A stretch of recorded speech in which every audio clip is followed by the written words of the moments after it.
رسول الله صلى الله عليه وسلم قاربوا وسددوا واعلموا أنه لن ينجو أحد منكم بعمله. قالوا ولا أنت يا رسول الله؟ قال ولا أنا إلا أن يتغمدني الله برحمة منه وفضل. رواه مسلم. حضرت ابو ہریرہ رضی اللہ عنہ سے مروی ہے کہ رسول اللہ صلی اللہ علیہ وسلم نے فرمایا اسلام پر قائم رہو اور مضبوط رہو اور جان لو بے شک تم میں سے کوئی شخص صرف اپنے عمل سے نجات نہیں پائے گا. صحابہ کرام رضی اللہ تعالی عنہ نے کہا یا رسول اللہ آپ بھی نہیں؟ آپ نے فرمایا اور مجھے بھی نہیں مگر یہ کہ مجھے اللہ اپنی رحمت اور فضل کے ساتھ ڈھانپ لے. اس کو امام مسلم رحمۃ اللہ علیہ نے روایت کیا ہے. قاربوا وسددوا یعنی میانہ روی اختیار کرو، اپنی چال میں غلو نہ ہو، یعنی اتنی زیادہ عبادتیں کرنے لگو کہ دنیا چھوڑ دو، بیوی چھوڑ دو، بچے چھوڑ دو، یہ ساری چیزیں اسلام میں جائز نہیں ہو. وسددوا اور ٹھیک ٹھیک چلو، میانہ روی کے ساتھ چلو، ٹھیک ٹھیک چلو، استقامت کے ساتھ چلو، یعنی کم عمل کرو لیکن اللہ سبحانہ و تعالیٰ کے دربار میں تسلسل قائم ہو رہے، کنسسٹنسی قائم رہے اور تمہارے یہ استقامت کے نتیجے میں اللہ سبحانہ و تعالیٰ دیکھے گا کہ انسان کتنا زیادہ اپنے ایمان پر اور ایقان پر مضبوط ہے. اور اللہ کے نبی صلی اللہ علیہ وسلم سے یہ بات کہی کہ معلوم ہو اور یہ بھی جان لو کہ اپنے عمل کی بدولت کوئی انسان نجات نہیں پائے گا. کوئی انسان یہ سوچے کہ ہم تو بہت عبادتیں کر کے جا رہے ہیں، ہم تو بڑے قرآن ختم کر کے جا رہے ہیں، ہم تو بڑے علامہ ہیں، فہامہ ہیں، تو اللہ کے نبی صلی اللہ علیہ وسلم یہ فرما رہے ہیں کہ عمل کے نتیجے میں کوئی نہیں جائے گا. ہاں عمل سبب بن سکتا ہے دخول جنت کا، لیکن اس سے پہلے اللہ سبحانہ و تعالیٰ کی اتنی بڑی توفیق یہ دیکھو کہ اس نے ایمان جیسی دولت تمہیں نصیب فرمائی، پھر ہدایت نصیب فرمائی، پھر اخلاص عمل نصیب فرمایا. جب یہ تینوں چیزیں تمہاری مل جائیں گی عمل کے ساتھ تب تمہارا جانا جنت میں داخلہ ہوگا. اب اللہ کے رسول سے پوچھا گیا آپ کو بھی اللہ کے نبی جنت میں داخلہ نہیں ملے گا عمل کی بدولت؟ تو اللہ کے نبی نے کہا ولا انا، ہم بھی نہیں، الا ان، ہاں مگر یہ کہ اللہ سبحانہ و تعالیٰ اپنی رحمت فرما دے، یعنی اللہ سبحانہ و تعالیٰ کے فضل سے اور اس کی عنایت سے کوئی انسان جنت میں داخلہ پا پائے گا. ایسا نہیں ہے کہ عمل کی بدولت کوئی انسان جنت میں جائے گا. اور جہاں جہاں قرآن میں یہ آیا کہ ہر تجزون الا بما کنتم تعملون، اور تم کو وہی عمل دیا جائے گا جس کا تم عمل کرتے رہے ہو، تو اس کا محدثین نے اور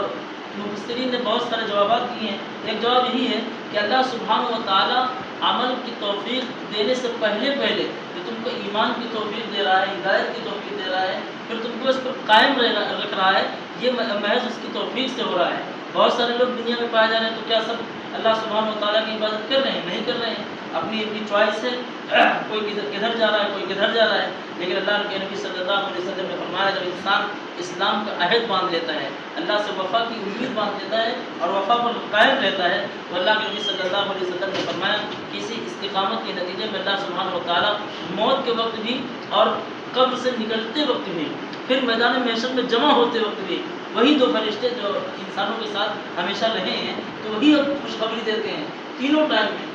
بعض محدثین نے لکھا ہے کہ صرف موت کے وقت دیتے ہیں، بعض نے لکھا کہ نہیں قبر سے نکلتے وقت دیں گے، لیکن بعض نے کہا ایسا کچھ نہیں ہے، اللہ سبحانہ و تعالیٰ کی رحمت کو دیکھتے ہوئے تینوں ٹائم دیں گے. یعنی موت کے وقت جب انسان مر رہا ہوگا اس وقت بھی فرشتے نازل ہوتے ہیں اور یہ بات کہتے ہیں کہ تتنزل علیہم الملائکۃ الا تخافوا، کہ تم ڈرنا نہیں کہ مطلب جو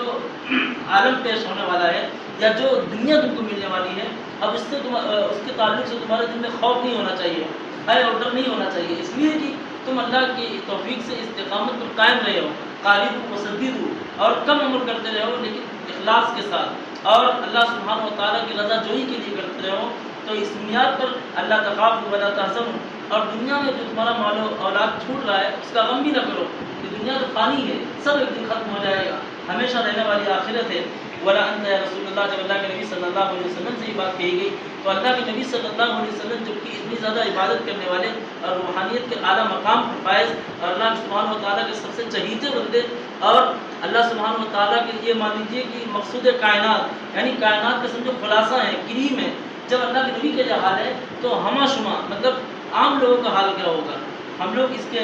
تعلق سے اور زیادہ غور فکر کریں اور استقامت اللہ سبحانہ و تعالیٰ سے روز مانگیں. اسی لیے ہم لوگ نمازوں میں بار بار یہ کہتے ہیں کہ اہدنا الصراط المستقیم، یہ اہدنا جو ہے یہ استقامت ہی کی دعا ہے، یعنی ہدایت تو ہم کو مل ہی گئی ہے اسلام کی اور مسجد میں آ ہی گئے ہیں، لیکن اس کے باوجود بھی کل کا ہمیں نہیں پتا ہے کہ ہماری تقدیر میں ہونے والا کیا ہے، لیکن پھر بھی اللہ سبحانہ و تعالیٰ سے ہم استقامت مانگتے رہتے ہیں. کیونکہ اللہ سبحانہ و تعالیٰ سے استقامت کا مانگنا اور اس کی توفیق کا مانگنا یہ بہت بڑی ایک سعادت اور خوش نصیبی کی بات ہے۔ اللہ کے نبی صلی اللہ علیہ وسلم بھی استقامت اختیار فرمانے والے تھے۔ اور میانہ روی کا مطلب یہ ہوتا ہے کہ انسان کسی بات میں عبادت کا معاملہ ہو، معاملات کا معاملہ ہو، کوئی بھی معاملہ ہو تو اس میں وہ غلو نہ کرے، یعنی ایک کام بہت زیادہ کرنے لگے یا ایک کام بہت کم کرنے لگے۔ مثال کے طور پر فرائض پڑھنے لگے، سنتیں چھوڑنے لگے۔ بہت سے لوگ ایسے ہوتے ہیں سنتیں چھوڑ دیتے ہیں، لیکن یہی سنتیں، یہی نفل جب ہمارے نام اعمال میں کمی واقع ہوگی تو اللہ سبحانہ و تعالیٰ انہی نوافل کو دیکھ کر اس کمی کو پورا کرے گا۔ تو اللہ سبحانہ و تعالیٰ کی اس رہنمائی اور ہدایت کا ہمیں اور آپ کو بہت بڑا احسان ماننا چاہیے کہ اللہ سبحانہ و تعالیٰ نے اسلام کی دولت نصیب فرمائی، پھر ایمان کی دولت نصیب فرمائی اور اللہ کے نبی صلی اللہ علیہ وسلم کی امت میں پیدا فرمایا۔ اور اللہ سبحانہ و تعالیٰ اب استقامت کے ساتھ اسی پر قائم رکھے۔ اللہ کے نبی صلی اللہ علیہ وسلم سے ایک صحابی نے پوچھا تھا کہ ایک ایسی بات کہہ دیجیے کہ پھر اس کے بعد ہم کسی سے سوال نہ کریں۔ تو اللہ کے نبی صلی اللہ علیہ وسلم نے یہی بات کہی تھی کہ آمنت باللہ ثم استقم، تم کہو کہ ایمان میں اللہ پر لے آیا ہوں اور اسی پر قائم رہو، یعنی عمل کرتے رہو اور اللہ سبحانہ و تعالیٰ سے رحمت کی امید رکھو اور اس کے تعلق سے بدگمانی نہ رکھو۔ ثم استقم، اسی پر قائم رہو، بس جنت پا جاؤ گے۔